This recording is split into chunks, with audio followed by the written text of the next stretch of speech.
नमस्ते दोस्तों, मैं ब्रजेश कुमार, व्याख्याता राव मावी लाठी। आज हम कक्षा 10 विषय हिंदी का पहला पाठ सूरदास के पद का अध्ययन करेंगे, जो हमारे लिए बहुत महत्वपूर्ण है। और सबसे पहले हम सूरदास जी के जीवन परिचय को पढ़ेंगे, क्योंकि उससे संबंधित एक सवाल आपकी बोर्ड परीक्षा में आएगा। तो सूरदास जी कृष्ण भक्त कवियों में सबसे महत्वपूर्ण माने जाते हैं। सूरदास जी ने सबसे ज़्यादा रचनाएं कृष्ण साहित्य पे लिखी है। बाकी जितने भी कवि हुए हैं या जितने भी संत हुए हैं, उसमें सबसे ज़्यादा कृष्ण जी के बारे में सूरदास जी ने लिखा है।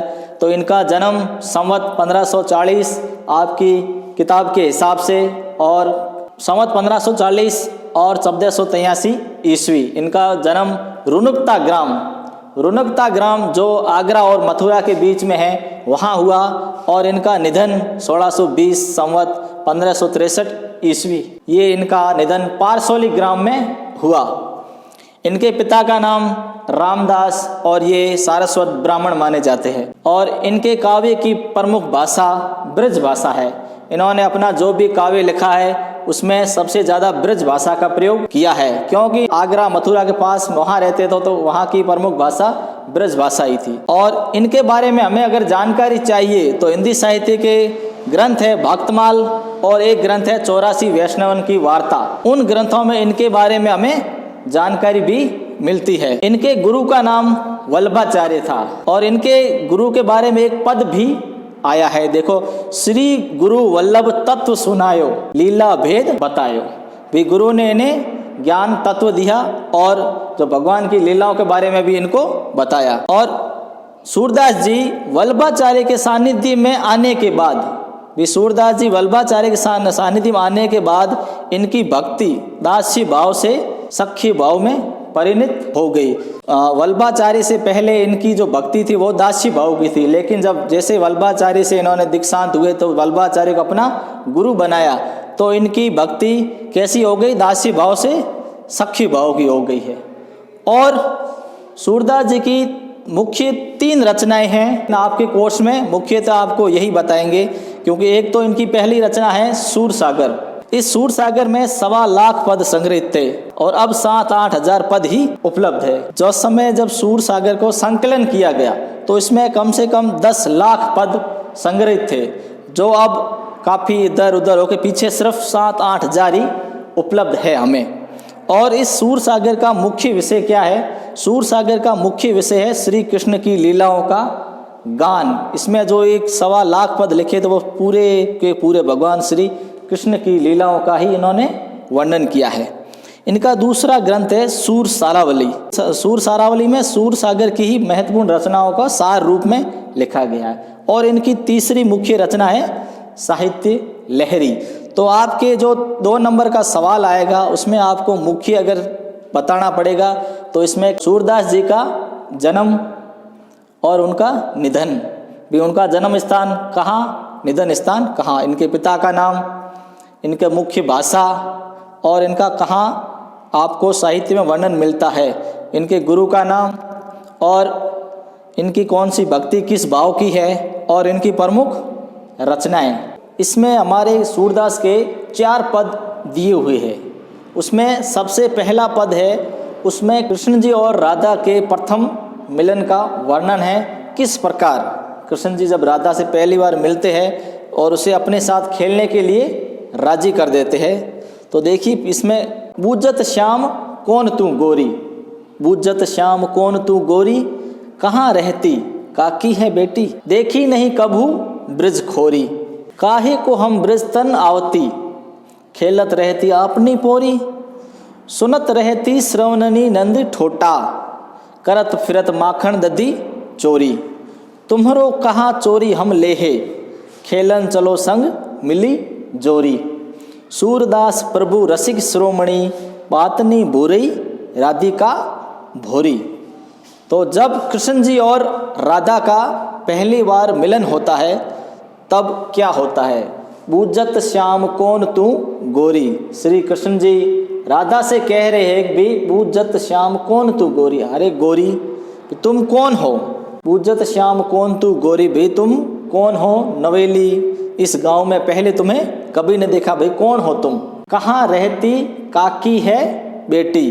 भाई तुम कहाँ रहती हो? भाई तुम्हें जब पहले ब्रज में मैंने कहीं नहीं देखा, इसलिए कहाँ रहती काकी हो बेटी? तुम कहाँ रहती और किसकी बेटी हो? देखी नहीं कभू ब्रज खोरी। खोरी का मतलब होता है गली। कृष्ण जी कह रहे कि देखी नहीं कभू ब्रज खोरी, तुम्हें कभी भी ब्रज की गली में नहीं देखा। भाई तुम हे नायिका तुम कौन हो? तो उसमें राधा वापस कृष्ण जी को क्या कहती है? काहे को हम ब्रज तन आवती। भाई मैं ब्रज में क्यों आऊं? काहे को हम ब्रज तन आवती, खेलत रहती आपनी पोरी। भाई मुझे बाहर घूमने का कोई शौक नहीं है, मैं तो अपने पोरी यानी दहलीज भी अपने घर में ही रहती हूँ। तो राधा कहती काहे को हम ब्रज तन आवती, खेलत रहती आपनी पोरी। भाई मैं ब्रज की गलियों में क्यों आऊं? मैं तो अपने घर में ही रहती हूँ। पोरी यानी दहलीज, मैं अपने घर की दहलीज पार नहीं करने वाली, मैं तो अपने घर में ही रहने वाली हूँ। सुनत रहती श्रवणनी नंद ठोटा, करत फिरत माखन दधी चोरी। अब राधा कृष्ण जी से कह रहे कि भी मैंने सुनत रहती श्रवणनी नंद ठोटा, मैंने अपने श्रवणनी यानी कानों से, मैंने कानों से क्या सुना है? नंद ठोटा। ठोटा यानी पुत्र। राधिका कह रही सुनत रहती श्रवणनी नंद ठोटा, करत फिरत माखन दधी चोरी। और मैंने ये जरूर सुना है, मैंने ये जरूर सुना है कि नंद बाबा का पुत्र क्या करता है? करत फिरत माखन दधी चोरी। वो ब्रज में सब ग्वालों के यहाँ जाता है, सबके घर में क्या करता है? माखन और दूध की चोरी करता है। वो उसको उलाहना दे रही है, व्यंग्य कर रही है उस पर। फिर उसके सामने कृष्ण जी क्या कहते हैं? तुम्हरो कहाँ चोरी हम लेहे। कृष्ण जी उसको अपनी बातों में फंसा रहे और क्या कह रहे कि भाई तुम्हरो कहाँ चोरी हम लेहे, कि मैंने तुम्हारा क्या चुराया है? तुम मुझे, मैं अगर किसी और के चोरी करता हूँ तो क्या है, लेकिन मैंने तुम्हारा तो कुछ नहीं चुराया ना। तुम्हरो कहाँ चोरी हम लेहे, भी मैंने तुम्हारा तो कुछ नहीं चुराया है। खेलन चलो संग मिली जोरी। जोरी यानी जोड़ीदार। भाई मैंने तुम्हारा तो कुछ नहीं चुराया है और तुम खेलन चलो संग मिली जोरी, और तुम मेरी जोड़ीदार बनकर खेलने चलो। सूरदास प्रभु रसिक श्रोमणी, बातनी भूरई राधिका भोरी। सूरदास जी कह रहे हैं जो हमारे प्रभु श्री कृष्ण रसिक यानी प्रेमी, श्रोमणी, सभी प्रेमियों में सबसे ऊपर है। श्रोमणी यानी सर्वस्व, रसिक यानी प्रेमी, जो पूरे संसार के प्रेमियों में सबसे ऊपर है।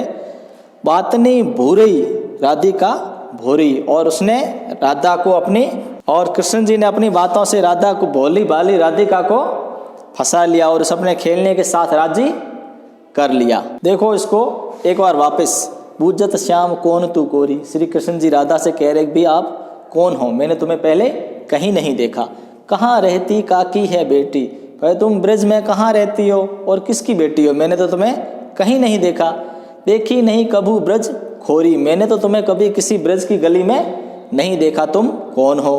काहे को हम ब्रज तन आवती, खेलत रहती आपनी पोरी। तो राधिका उसे कह रहे भी मैं ब्रज की गलियों में क्यों आऊँ? मैं तो अपने घर की दहलीज में ही खेलती रहती हूँ। सुनत रहती श्रवणनी नंद ठोटा, करत फिरत माखन दधी चोरी। और मैंने ये जरूर सुना है कि नंद जी का बेटा क्या करता है? माखन चोरी करता है।